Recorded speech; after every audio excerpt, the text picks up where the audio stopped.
السلام عليكم ورحمة الله وبركاته. عشاق الكرة اللبنانية في كل مكان، أهلا وسهلا بكم. في الفيديو ده هكلمكم على آخر أخبار المنتخب اليمني الأول، وأيضا هقول لكم على القائمة النهائية لملاقاة المنتخب اللبناني يوم 10 القادم في شهر 6 الجاري، وأيضا هقول لكم على انضمام بعض اللعيبة وأيضا استبعاد بعض اللعيبة للمنتخب طبعا في المعسكر حاليا في المكلاء. لكن قبل ما نبدأ الفيديو بتاعنا كده نصلي على الحبيب ونحط اللايك الجميل للفيديو، واللي مشتركش في القناة يا ريت يشرفني وينورني. طبعا انتوا عارفين ان احنا عندنا مباراة مهمة يوم 10 الاسبوع القادم امام منتخب لبنان في الجولة الثانية في التصفيات الأخيرة لكأس آسيا 2027 في المملكة العربية السعودية.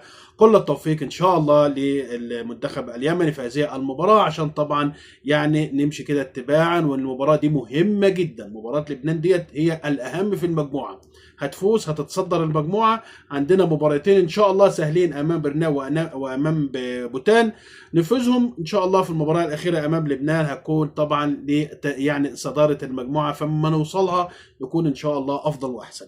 طبعا زي ما كنت دايما بكلمكم، الكابتن نور الدين ولد علي دايما بيعتمد اعتماد كل في المعسكر ده بالذات على لعيبه الشباب. النهارده انضم النجم عبد العزيز مصنوم، النجم طبعا المحترف في الدوري السعودي في نادي العروبه، وانضم طبعا في المكلاه، وايضا انضمامه رسميا النجم عادل عباس ايضا متواجد. ولكن النهارده برضه غضب من الجمهور بسبب استبعاد او عدم انضمام علي ناصر النجم طبعا السطر البحريني، متالق تالق غير عادي، ولسه من ايام بسيطه يعني تم تجديد عقده لمده موسم اضافي بعد تالقه مع نادي سطرة، فكان ليه المفترض يكون يعني يكون متواجد مع منتخب اليمني الاول في مباراة لبنان. لكن في الأول والأخير ده وجهة نظر المدير الفني والكل لازم يحترمها. هقول لكم القائمة النهائية للمنتخب اليمني الأول. النجم محمد أمان، طبعا حراسة المرمى محمد أمان اللي بيلعب طبعا في نادي الشعب حضرموت، وعبد الله السعد اللي بيلعب في نادي شمسان، وأسامة حيدر اللي بيلعب في نادي 22 مايو، وهارون الزبيدي طبعا اللي بيلعب في نادي الزوراء العراقي، ونادر سهل اللي بيلعب في رضوى السعودي. وكويس اللي هو انضم، يا ريت ما يكونش فيه مشاكل بالنسبه للتاشيرات زي المعسكرات السابقه.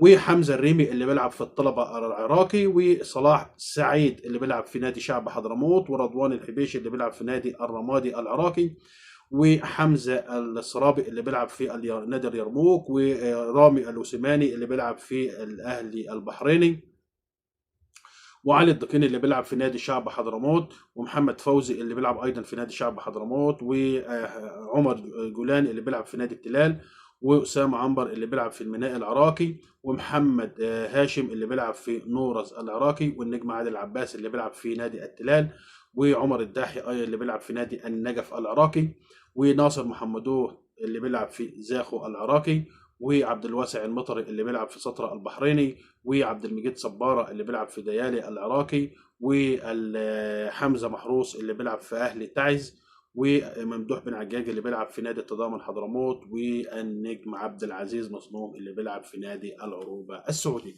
دول عندنا بالنسبة القائمة النهائية، خلاص اللي هتسافر بسلامة الله خلال الأسبوع المقبل لملاقاة المنتخب اللبناني. وخلاص رسميا مفيش أي مباراة ودية هيخوضها المنتخب اليمني الأول، مفيش أي مباراة ودية. بالفعل أعلن الاتحاد اليمني امبارح ان مفيش اي مباراه وديه، وده طبعا حاجه في منتهى الاسف صراحه. حاجه دخل على مباراه مهمه، ما لعبتش اي حتى مباراه وديه مع اي نادي، مع اي منتخب ضعيف، مع اي منتخب عربي، مع المعسكر في الكويت، مع اي نادي كويتي. فطبعا ده مشكله كبيره جدا للعيبه، مشكله كبيره جدا. انت عندك بعض اللعيبه ممكن تكون لاول مره متواجده، بعض اللعيبه يعني حابه يكون في انسجام بينهم وبين بعض، نقف على التشكيله الافضل، نقف على المراكز الافضل.